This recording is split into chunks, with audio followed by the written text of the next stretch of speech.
The Road to G4ia Volume 4, presented by EB Games and Jeep.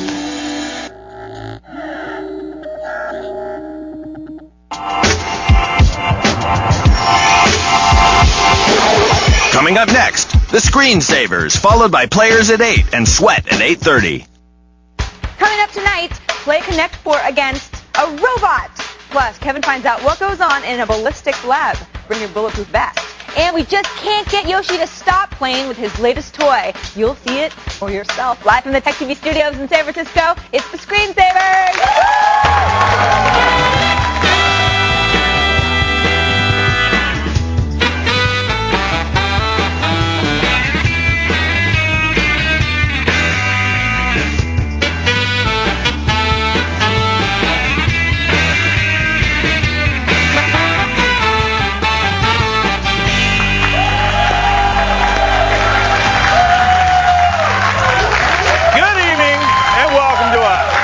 Blended edition of the Screensavers. I'm Patrick Norton. And I'm Kevin Rose. Thanks for joining us on the Screensavers. It is all hat day.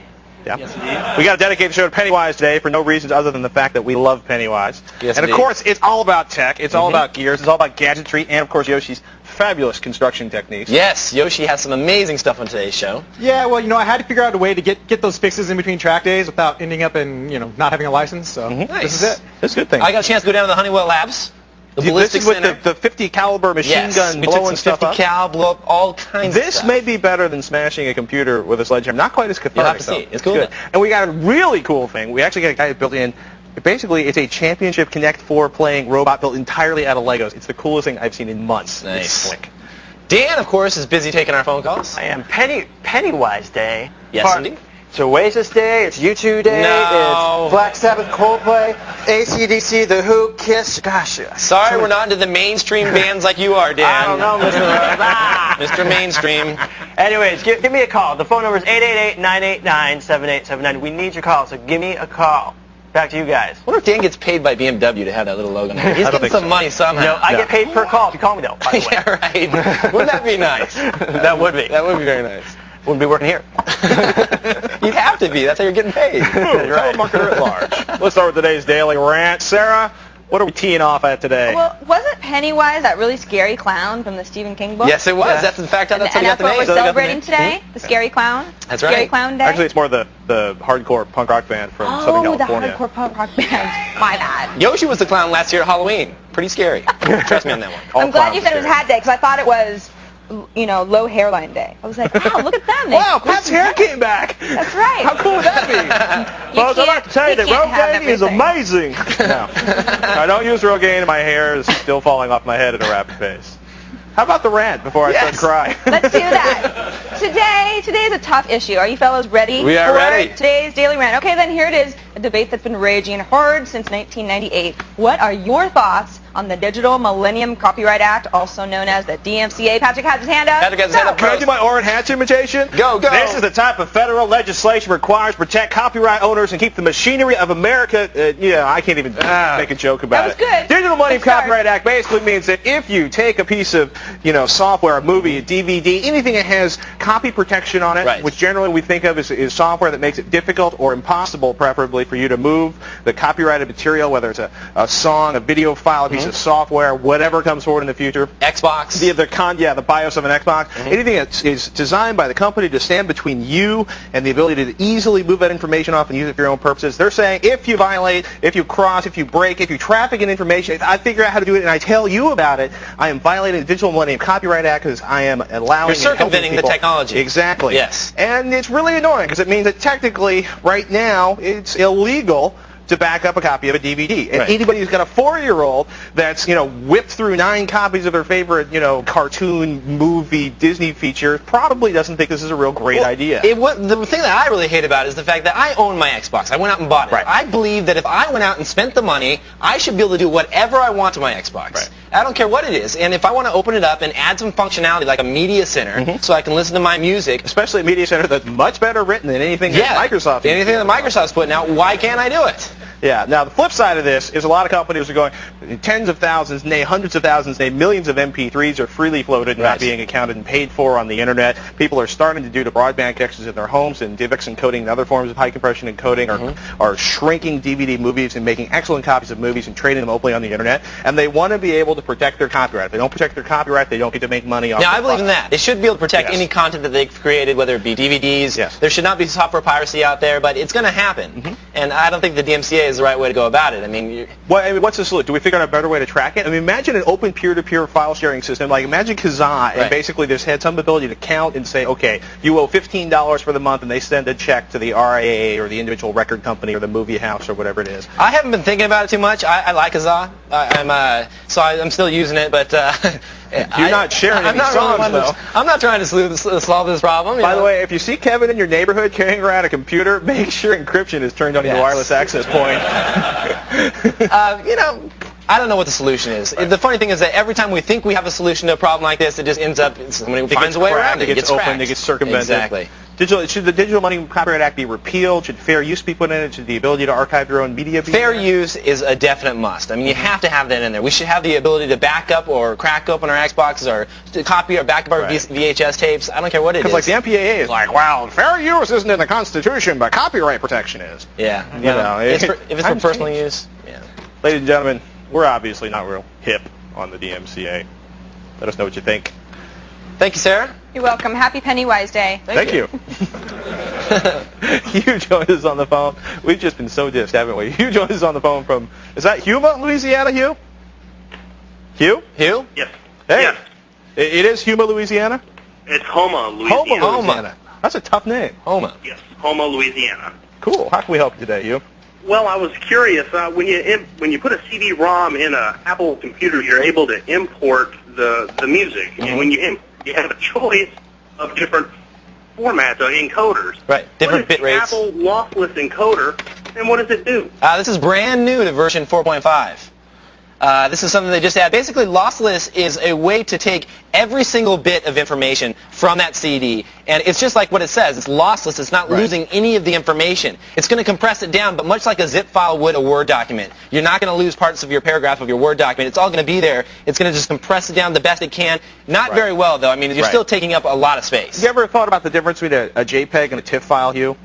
A JPEG is a lossy compressor that allows you for an incredible amount of image compression on the file size. A TIFF, basically, lossless compression means it keeps track of every single bit of data. It doesn't go, well, you don't really notice that patch of blue there, so we'll just ignore it. And in certain JPEGs at certain different compression rates, you notice little artifacts on the screen, and much goes the same for MP3s and AAC files that have used lossy compression. You'll start to hear little bits of information that aren't quite as crisp, depending on what bit rate you encode them at. Now, the lossless encoder is designed essentially by Apple, and it's interesting because it's proprietary. Now, supposedly there's a DB Power Amp plugin coming for it, which would be nice. It's a great audio tool, but it's primarily an Apple proprietary thing, and it's pretty big. We got a transplant song here, Romper Stomper, 27 megabytes in the lossless encoding versus a regular 128-bit AAC encoding is 3 megabytes. So we're talking about taking up more space. Is that less space than it would take up in the original PCM file off the CD? Yeah, but it's still a pretty healthy amount of space. Here's what I think about this. Hard drives are getting bigger and bigger. I like the idea of lossless because then I have the original source file, no information has been lost. Much closer to the original source file. But my only problem is that I have an iPod like many other people out there. Hugh, do you have an iPod? No, I don't. Okay, well, if you ever decide to buy one, the only problem with lossless is when you drag and drop that file over, you're filling up your iPod.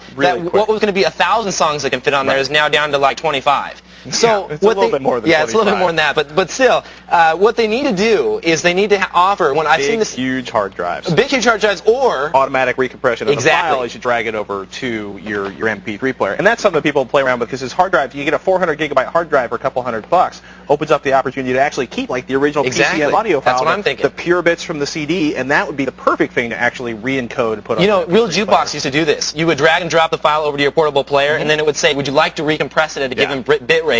I would love for Apple to add that. So Apple, please add that functionality, and I will encode all my stuff at lossless because I have huge hard drives. If you want to learn how to play around with that, listen to what it sounds like. iTunes, go to Edit, go to Preferences, and go to Importing, and that's what allows you to select the different codecs on that. And hopefully, actually, DB Power Amp is going to have that too for people who aren't huge fans of iTunes. Cool. Bender, where'd that come from? Sounds good. Ladies and gentlemen, good question, you. Thanks, man. We're just getting started. See what happens when Kevin takes a visit to a professional ballistics lab. Things go boom. And after the break, a Lego robot that plays Connect 4. Find out how it works and see if it can kick us all around the room. And it does. Coming up when the Screensavers continues.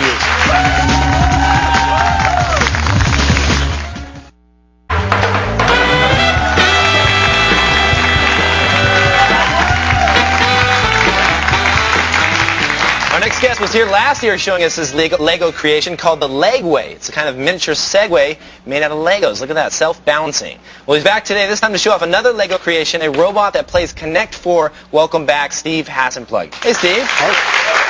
This is crazy. This is like, I would have no idea how to set it. This isn't a kit that you went out and bought, is it? Not exactly. Okay, so you can't go out and buy one of these at the store. No. Tell me what this does. Let's start off with that. How does it work exactly? Well, it just plays Connect 4. Okay. Kids game we've all played. Standard game. Yep. So let's walk me through the steps. I'm going to drop the first piece in right now. Let's close. The gate's closed. Yep. Okay.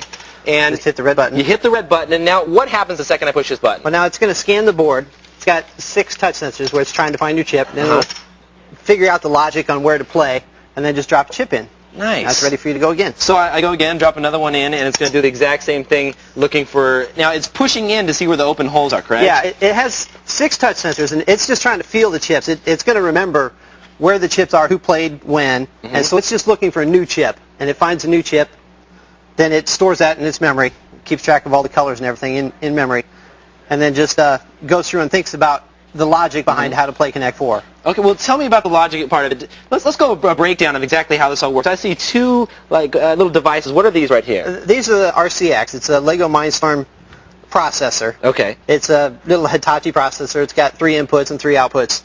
We're talking, 10 megahertz? Are they low power? 16 megahertz processor. 16 megahertz, It's got 32K of RAM. All right. So not a lot of memory or speed by today's standards. And now you don't buy these pre-programmed with Connect 4 software in there. Did you have to write this code by yourself? Yeah, it's written in a language called Brick OS, which is a C language. And so you write that, and then you connect to it via serial and upload the information? It's got an IR port on the front of it, which these also use to communicate with each other while it's playing the game. Okay, and then now after that part, you hit the button again, and then what is it? Play a chip? Oops, I didn't play a chip. So what is it going to do now that I didn't play a chip? It's probably going to freak out. It's going to freak out. No, it's going to check the whole board. It's going to go across and back. It's going to realize that there's a chip there, so it'll go ahead and play. So now how do all these wheels work and everything? How's this? With the 2 RCXs, one controls all the horizontal movement, the forward, backward, and the side to side. The other controls all the logic and checking for chips. It checks the sensors. It also controls actually dropping the chip. So the one RCX controls, thinking through the game. It just sends messages. It tells the other one where to move. What about the strategy? Is this something that you looked at Deep Blue and you kind of, liked what they were doing as far as chess goes and decided to create something? Well, the strategy behind Connect 4, there's a lot of things on the web, place to find everything. So I just found some source code and started with that and just modified it to work in this processor. Is there a way to beat the machine, or are you always going to lose? It is possible to win. With this size board, whoever goes first can always win if they don't make mistakes. And I've got the machine set up so that it'll actually play second. So you have the best chance possible to win. Nice. Now I noticed that it really slows down here when it drops the chips in. Was that the hard part of lining everything up? Yeah, there's a few things it'll do. Go ahead and drop another chip in. Okay, let's put another chip in right here. The actual hardest part is you'll see there's a lot of play in the board. Right. So getting this to go to the same position every time still doesn't get the chips to fall in there. But it'll go scan everywhere. There's a couple things it'll do. One is if a chip jams in there or doesn't fall in, it'll check a couple times just to make sure it fell in. I'll spit out another one. It'll kick one out in case it was jammed in the feeder. Oh, nice. Then it'll actually drop it in. So it slowly pulls back to drop the chip in. Yeah. The hard part, like I say, was getting it to fall in, getting it to line up.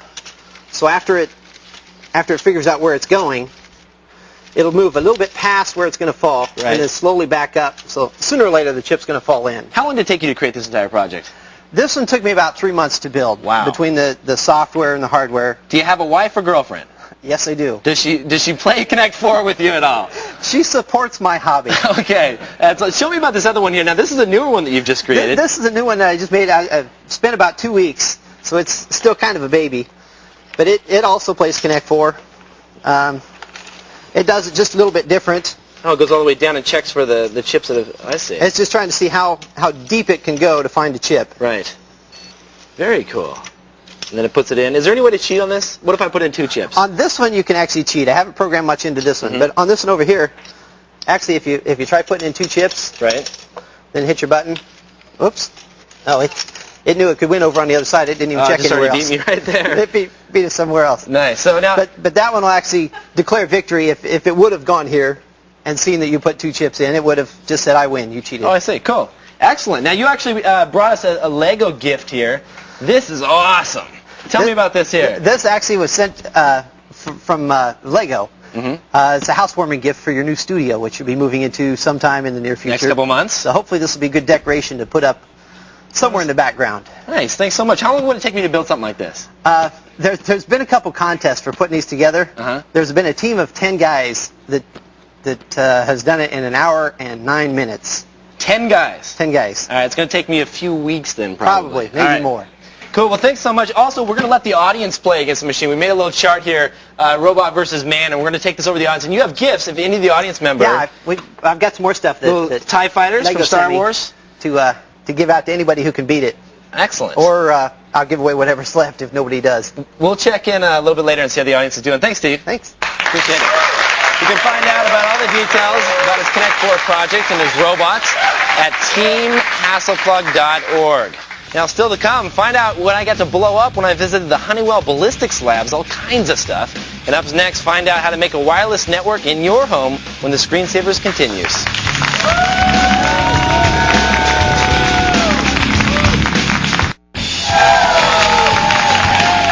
What? Ladies and gentlemen, we got Cole Deep on the line on the Neck Cam Network from the Bronx, New York, and he's going to get a stylish Screensavers t-shirt because he called in on a Neck Cam. How can we help you today? Hello, guys. Hey, what's up, Coldy? What's up? All right, I would like to know how to start my own wireless network from my PC to laptop. Say that one more time. I would like to know how I could start my own wireless network from my PC to laptop. Okay. Do you have a broadband connection or a phone line connection, or how are you getting to the internet? Or do you even care about it? I'm going to do this for my teacher, and I don't really know why. Okay. Can you do it with your broadband? Well, there's a couple, 3 different ways to play it, right? Or if one of the easiest ways, if you have Windows XP or Windows 98, there's internet connection sharing inside of there. So we're going to go to Start and Control Panel and Internet Options, and that's not what I wanted to put on there. But we're going to go to Setup under Connections, and what you want is this: Welcome to the new Connection Wizard. Okay. Okay. And that'll actually walk you through basically what you use if you have 2 systems to connect and you want to basically use the one system and connect it directly to the other. You could set up the connection with that using internet connection sharing. You could, you do it directly between, system A with an Ethernet adapter and system B with an Ethernet adapter. If you have a bunch of systems, you can put like multiple Ethernet cards in the home computer. But what you really want to do is get a hub, and a hub basically is like this part of a router. It's a bunch of ports that's not really controlled in an intelligent fashion, but you just plug one computer into that, and that allows them all to talk back and forth to each other once the clients are set up. Yeah, make sure you go for a switch, and it just doesn't say hub. I don't think they're selling many hubs nowadays much anymore. It's mostly switches. You must be going into the high-end shops. No, Best Buy, this is a switch now, too. Hubs, Right. So many collisions and things of that nature. But if you have 5 computers, you're not going to, you're thinking like IT. I had some issues back in my house. Anyway, that's not your problem, Colby. We're going all over the place. Yes. If you have a broadband connection you want to share it with everybody in the house or everybody in the classroom, one of the easiest ways to do it is with a router like the one we're pointing to here. And it's got a built-in wireless connection. What it does is you have one connection in it for the WAN, the wide area network, which is your source of the internet, and then it's got a bunch of connections out the back. It's the ports for Ethernet networks, and the antenna there are basically how they talk through on a wireless network. Are you with us so far? Yeah, I am. Okay, that way you don't have to set up internet connection sharing on one of the PCs. So what we're saying is you got 2 basic ways to go. You can either use like the internet connection sharing that's built into Windows, which is a hard thing to say fast, or you can use a separate box like a router that'll actually control the access for you. Yeah, you can pick up one of these for, 50 bucks right around there nowadays. So it's not that bad, and it's going to be just about as much as another network card you would for the machine. So I would say I would recommend going with this. Probably the simplest way to set it up. Linksys makes good ones, Netgear, any other companies that we can think of off the top of your head? Those are the 2 favorites. Stay away from the Microsoft stuff. They actually have completely left that business, Thanks for the call. and do some searching online, and you can find some great sources. Practicallynetwork.com is a good one to get help for that, Colby. Nice. Now here is Sarah with some exciting news. Right. How convenient. Right alongside the debut of Spider-Man 2 comes the video game for Spider-Man 2. This game features non-linear gameplay, which lets you web sling wherever you like on your quest to beat the evil Dr. Octopus. It's really a good time, folks. So get in on the action. Go to fileshack.com or any other popular game download site to get the 170 megabyte third-person adventure game. Have fun. Web time. No, don't go anywhere. Yoshi's going to take you on a spin in his ultimate racing sim. It is not to be missed. But after the break, find out what Kevin does while visiting the Honeywell Ballistics lab. What is he doing? Oh, I hope he's being careful. Call him the Screensavers continue.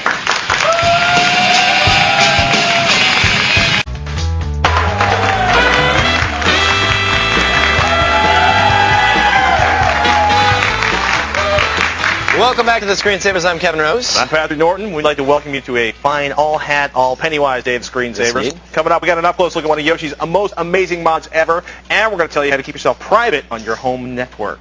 Now, while we were all shooting segments in Washington earlier this year, Kevin took it upon himself to accept the invitation to visit a professional ballistics lab not too far from Washington, D.C. Let's take a look at the scary things that happen when Kevin gets a gun.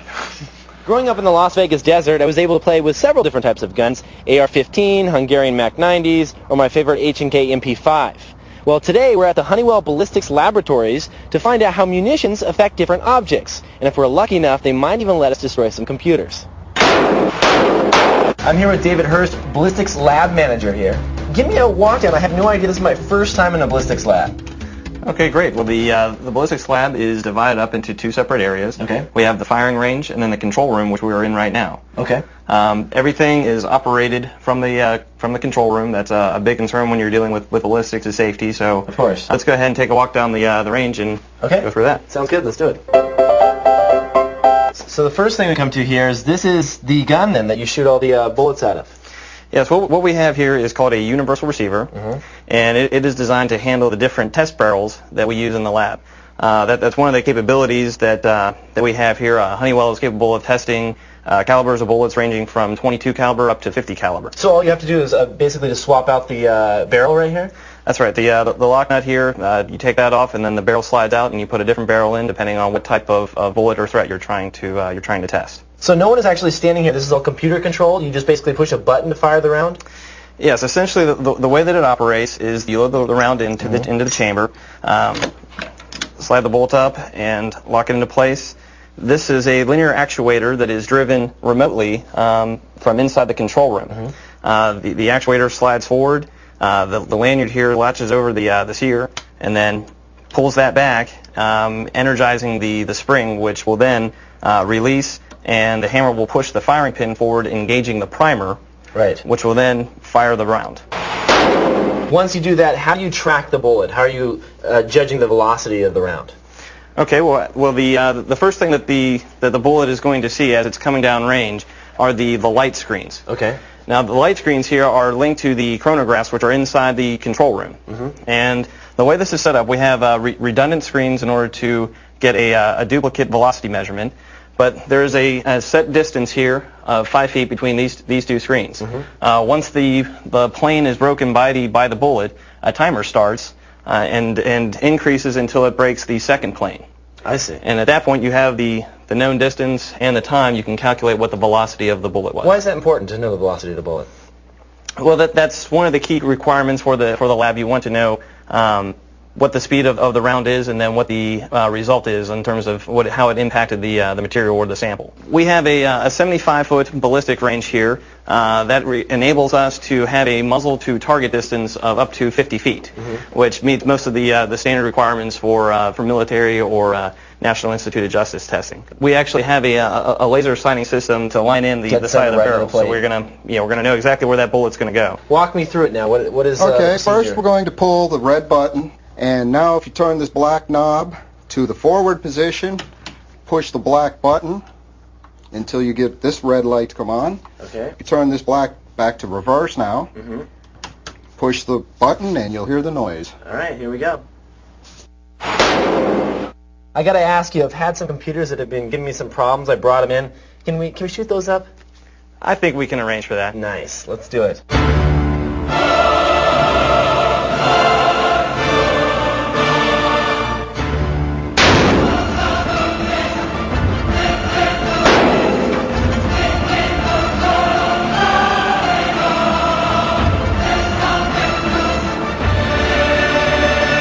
Ready? Did you or did you not take the shot on the bulletproof vest? I didn't take the shot. Okay. That would actually, they say it could break some ribs. It's not a fun experience. It doesn't just deflect it. You Yeah, it's absorb like being all the hit energy. with a baseball bat in the middle of your It chest. might be even a little worse than that, depending on the round. But Golf club. It's pretty hardcore. Golf club would be a little worse. Oh, Special God. thanks to the guy at the end that shot me, the senior lab technical analyst, Paul Benedict. Thanks so much, Paul. Now, I got to tell you, Pat, that wasn't the only thing that we shot. You had some trouble a while back here, about 3 years ago. The Billy Bass. With a certain Billy Bass. The infamous Billy Bass. Yes, let's take a look at that. We don't like the Billy Bass. This is my big bass, Billy Bass, and somebody... No! No! He's gonna... You're killing it! Oh. Go ahead. All right. That's the intake manifold. It was still working. You are great. I loved it. That was probably... It was still working when I took it. We could not kill that thing. We beat it with so many things over the years, it would not die. So I got a treat for you. I took it down to the Ballistics lab, and here's what happened. Die, evil fish! Oh yeah. Oh yeah. Nice little song. That's the most beautiful red dot I've ever seen. I like Come this. on. The anticipation is killing me.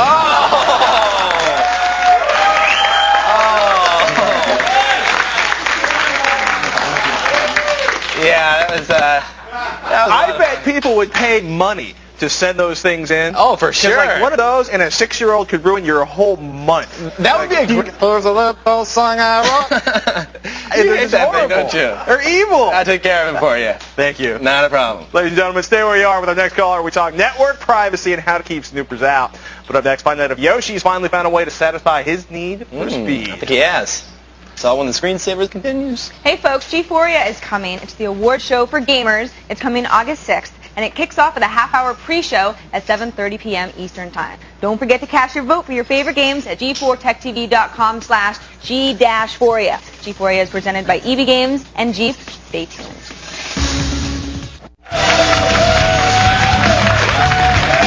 It's a classic story. Boy learns to drive. Boy learns to drive fast. Boy learns his friends drive fast. Boy and friends get caught by state troopers. Well, Yoshi learned how to spend a lot of time playing video. Is this how you got into Sims? Oh, yeah. I mean, I have to admit I have lost my license on more than one occasion. So, yeah, Sims are a very good thing for me.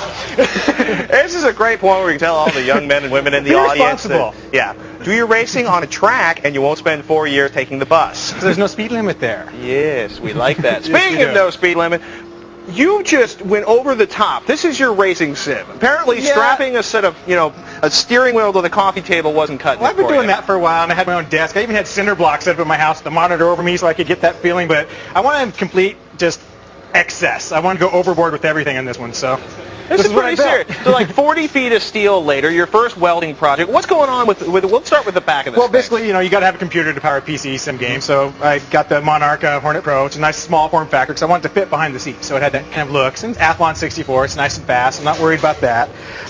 Got to have good sound. So I went down here to my receiver, which is Denon's AVR 5803, which I guess is a little overkill for this. It's more like a home theater for a giant room. Yeah, but you should see the back of that receiver. There's like 4,000 Oh, there's tons and tons of the back connectors on there. Then, of course, on the back of our seat, which is a nice Corbeau racing seat, I have a transducer because I'm not satisfied with the subwoofer. I want it to shake. Let's I want to feel like it. 4 pounds and a 400 watt 400 amplifier just to make basically to make your butt feel the racing vibration. Exactly. I mean, it's important that you feel the whole experience because, when you're in a car, it vibrates, it shakes, and it just keeps going. Some of you may have seen this project before. What you didn't see was the full Yeah, we only had the surround one on screen working the first time. I had to change the video cards. This is from 9X Media, so we had the surround sound. This is their Extreme Series, 21 inches. Which video card did you end up I ended up going with the Matrox, the Parhelia, because it supports spanning the screen across all 3 screens for a lot of popular games. Really painless to do. Yes, we run it at a 2400 by 600 resolution instead of having to set each one at a different one. It just sees it as one big desktop and runs it that way.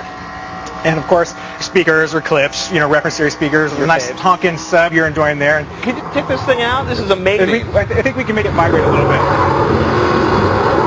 Yeah. Pat likes that. That was invigorating. Yeah, it's really good when you're sitting on it, especially. Dan really likes it. It's a lot louder inside the car, which I've noticed. When you're sitting in there, it gets real loud. It's not as bad standing right here. So what's, I mean, one last thing before we go. What are the controls? We got here? the controls. They're BRD Racing controls. They're actually an English company, so Trinity Racing, their distributor here, is the one who provided them for us. They're really, really slick controls, really smooth. They don't move. Paddle shifters on the Paddle steering wheel. shifters, extruded aluminum pedals. And the guy actually challenged me, I dare you to try to break those by pressing him too hard. Really? And I haven't yet. There's different springs in each pedal to simulate the force of taking the brake and the gas and the clutch. And you can flip them around upside down, right side up. Give you whatever option you like. If somebody wants to recreate this in their home, not counting the cost of fabricating the steel cage, it's all So hung not hiring a welder. Right, not hiring a welder. How much you have into this? About 30 grand. That's a lot of cash, folks. Get the scoop on Yoshi's Sim Madness, and I underscore madness. Head on over to his site, yoshi.us/forums. It's good stuff. And you know what? You don't have to necessarily spend quite as much to create You can design a real nice sim package for, aside from your computer, whatever it is, for 2 or 3 grand. Ladies and gentlemen, let's kick it over to Leo now with a quick tip. Leo? Okay, put on your hard hat, gentlemen. It's Unix time. Actually, Linux, Unix, BSD. Anytime you have to go to the command line and edit text files, oh, sure, you could use Pico or Joe, one of those, hand-holding editors. But real Unix pros use either Emacs or Vi. Now, even I am not prepared to delve into Emacs. But Vi is a very handy editor to know. In fact, everybody should know this. It will really enhance your productivity, and it's pretty cool to power up Vi. Everybody's got it installed. You can either type Vi or Vim, which is the improved Vi, and you'll see Vi. This is why nobody uses Vi, because they go, huh? Now what do I do? Vi is, unlike your text editor in a GUI, a modal editor. It's got 2 modes, text entry mode and command mode. It starts at command mode, and of course it doesn't tell you what any of the commands are. Here's just a few little things. And actually, these are useful to know. Type :help to get some help. Type :Q to exit. Things like that are actually very useful. You want to start typing? Type I, which puts you in insert mode, and then you can just, this is some text. You can just edit. It uses the arrow keys, and actually it has its own kind of proprietary arrow keys and so forth, but you have to be in the command mode. So notice, I typed the down key, but it typed a J for me. What you want to do is hit escape to exit out of edit mode. Now I'm out of edit mode, and now I can use the arrow keys to move around. See, that's what's confusing for most people. Shift-ZZ will save and exit and get you back to the command line. Oh, but first you got to give it a file name. So I do :W, and I'm going to say the name of this file, actually :Q, and it says, well, let's see, :Q exclamation mark to get out of there. That's what I really want to do. All right, bye! And now what I'm going to tell you is the most important thing. There's lots of Vi tutorials online, but if you've got Vi, you probably have the Vi Tutor. Type VIMTUTOR to run the Vi Tutor, actually the Vim Tutor technically. This is a great 30-minute workout that'll teach you everything you really need to know to use Vi basically. Now, like all good programs, Vi is pretty quick, pretty easy to learn the basics of, but could take you years to become a master at. But that's why I suggest you start using it every time you do command line editing. Pretty soon, you're going to find your productivity improving, and the girls are just going to swoon when they see you using Vi. Honest. Back to you guys. Yeah, Leo, they're going to swoon just like they will after they see me in this thing. Don't go through the pits at 150, by the way. Coming up after the break, we're going to have Wayne on the line. We're going to talk to him about a network privacy and how to secure it after these messages. I don't believe they went through the pits at 150.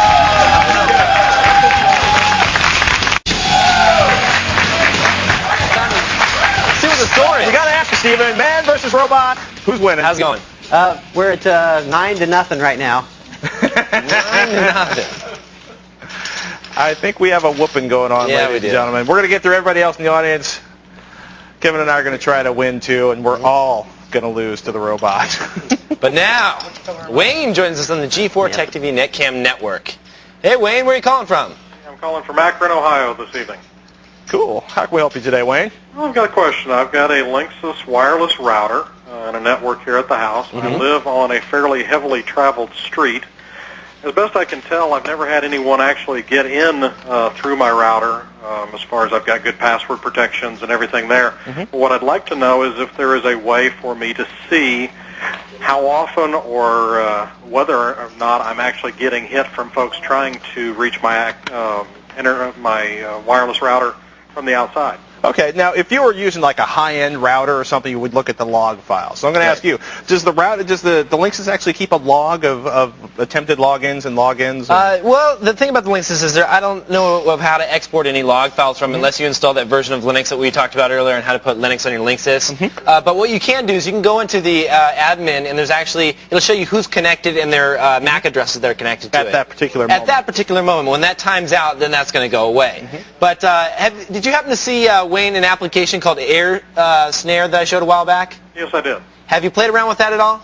Haven't had a whole lot of luck on that. I don't know if it's just because I'm not getting a lot of access or I'm just not properly implementing it. Okay. Do you have a friend with a wireless card or anything like that? Hadn't thought about going that route, but we could. Yeah, I was thinking that the only way to really test it would be to get an unknown MAC address. What Air Snare does, let me explain it here. This is a picture of it up right here. Air Snare is an application that monitors your traffic, both internal and external, wireless and wired as well. And it looks for changes in MAC addresses. If someone connects to your router that has a different MAC address than something you've already specified, because you know your own MAC addresses. Or at least you should. Yeah, at least you should. It'll set off an alert. It'll actually do an audible alert. I keep a machine sitting there in my house hooked up with some speakers. It's a jank, like 200 megahertz machine, but it does the job. Right. And then it'll just say, new intruder detected. And then it'll tell you can go on there and then even send them a message, scan the machine, whatever you want to do from there. I like that. Yeah, it's pretty cool. It's a free little application. You can own them, Wayne. Yeah, Right.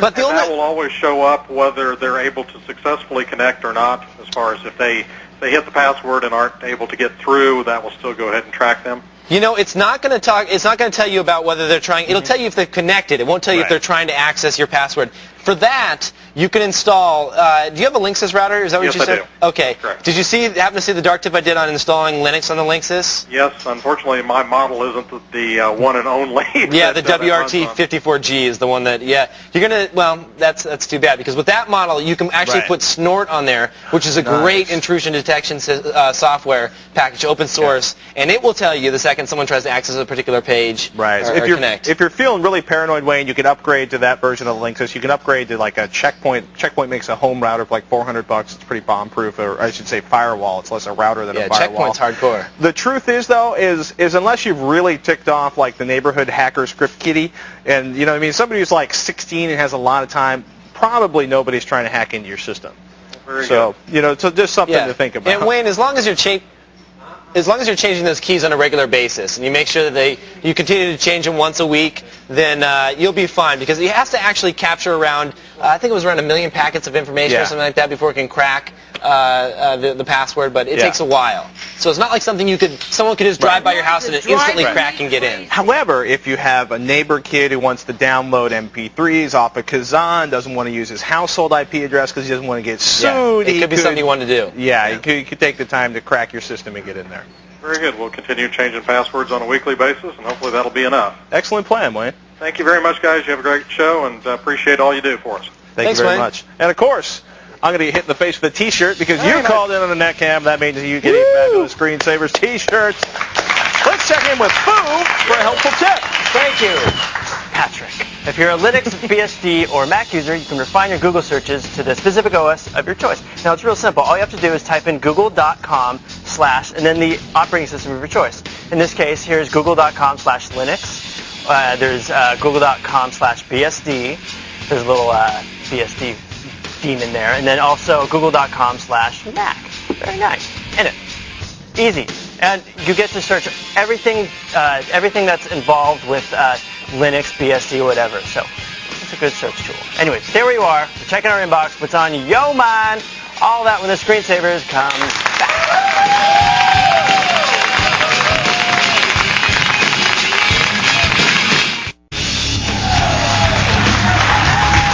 Ladies and gentlemen, we've been talking about the battle between man and robot here on the set. The score was 9-0. Executive producer Paul Block has brought the score to 9-1. He has won a game against He had never computer. played Connect 4 until just like 10 minutes ago. Apparently, we have a natural. You never played before? Never, ever. Never, ever. I didn't know what it was. It was mechanical error, though. That's how you won. Well, it's human, not error. Human, not error. It's that time, Sarah. What do we have in the email I bag? loved Connect 4. I think it was like if you were a kid in the 70s kind of a game in the back seat. Yeah, Kept me through absolutely. a lot of road trips.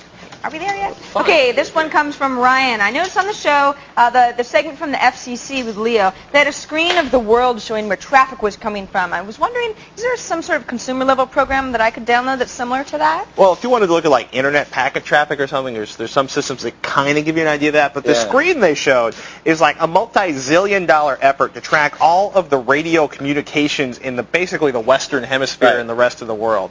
I don't think you're going to be able to get access to that. No. We'll talk to the folks at the FCC, but I'm thinking that's $1 zillion and a lot of money for the antenna. Maybe a dark tip later on, but right now, no. You know, like maybe 4 antennas, you can map all the Wi-Fi in your neighborhood, but the whole Western Hemisphere, whole world thing, it's a little pricey to swing. Sarah? Okay, next one from Lou in D.C. Hello, Lou. He wants to know what's better, the Intel Extreme Edition or the AMD FX CPUs? If you like to pay a lot of money for a chip that underperforms, I highly recommend the Intel's Extreme Edition. Dan loves those, though. You know, some people are just Dan likes so to pay a lot of money for things that don't offer a lot of true. performance improvement. I'm true. being mean, but Dan, it's time to let go. Like his taste for women. I love always to spend dropping money. Anyhow, we actually, you know, AMD Athlon. Right. AMD Athlon. You know, if I was buying the chip today, it'd be the AMD Athlon 64. I wouldn't buy the top of the line one, and I wouldn't buy the top of the line of the Intel Extreme Editions. I just don't see the performance for the money. I agree. You know, a couple notches down on the Intel list, it's pretty good. You know, and the AMD, a lot more performance for the money, especially when you're in that like $100, $150 price range. Cool. So. Next Sarah? one from Jeff. He says, I used to really love those security alert segments on Tech Live. Since we no longer have Tech Live, will the screensavers pick it up? The screensavers have always given security. Basically, we wait for major viruses, Mac, PC, OS X. We do it in the opening news section of the show. So if you're here for the A block, that first section of the show, that's what we call it, the A block, right? Yeah. We're still calling it People the A have no idea. Like, what's the A block? You know, it's the A block, folks. The opening of the show. If you're here for the first 4 or 5 minutes of the show, you should find out if there are any critical security alerts you need to know If it's big enough, we'll let you know about it for sure. If we don't let you know about it, it's either because we missed it, which we doubt, or that we didn't think it was a major incident. Okay? I think we're out of here. That's it for this edition of the Screensavers. He's Kevin Rose. I'm Patrick Norton. Thank you for joining us. We'd like to thank our guests Stephen Hassenplug and David Hurst, Fred James, and Paul Benedict. Thanks so much and have a good night.